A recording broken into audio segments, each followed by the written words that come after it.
right, if you're registered to vote by now, you've probably received a voter guide in the mail to help you decide on the ballot issues. It has arguments for each side of each question. But some people say their voter guide was sabotaged because the supporters in favor of building a new school and monument under ballot initiative 4A were also allowed to write the argument against it. It's true. Chief investigative reporter Eric Ross is looking into how this happened.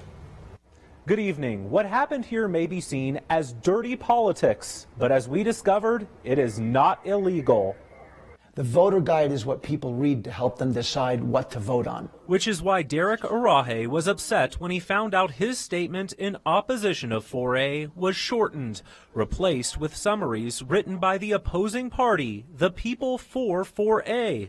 Picture this for just a second. People in support of 4A allowed to write an argument against it in the voter guide. The purpose of what they did was to interfere and sabotage the voter guide so that only 25% of what I submitted got printed. Current policy allows 500 words to be published by people in support and against a particular issue.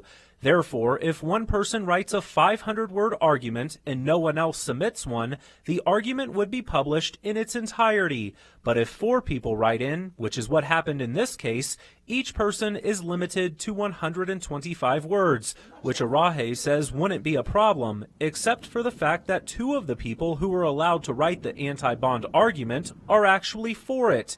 They are James Howald and his wife Jackie, and they're part of the Strong D38 group, a group pushing hard to fund a brand new elementary school and turn Bear Creek Elementary into a middle school. Arahe believes Howald and his wife purposely submitted anti-bond statements so those who truly oppose the bond don't get their voices heard. There's nothing illegal about it, but it certainly borders on being extremely unethical and undermining the election process, which Arahe believes has some flaws and conflicts of interest. For instance, the election official responsible for summarizing and then submitting statements published in the voter guide for and against issue 4A is Kathy Namika, the executive secretary to the assistant superintendent. She also serves on the school board.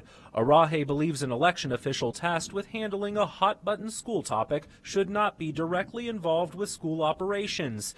As for Howald and his wife, the couple supporting 4A but allowed to write the anti-bond argument, in a statement said in part, quote, "My right to comment on either or both sides of the issue is guaranteed by law, and I simply exercised my right to participate in the discussion.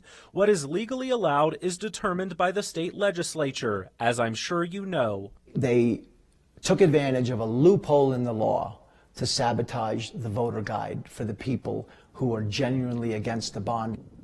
And Arahe clarifies he's not against building a new school to keep up with the current growth.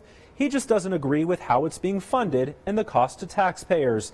Now, it would take a state law change to prevent people in favor or against a particular bond issue from writing an argument on behalf of the opposing side. The clerk and recorder's office is ultimately responsible for sending out those voter guides, but a spokesperson for the clerk's office said all they do is simply publish the information that's submitted to them by a designated election official. Always watching out for you, Eric Ross, News 5 Investigate.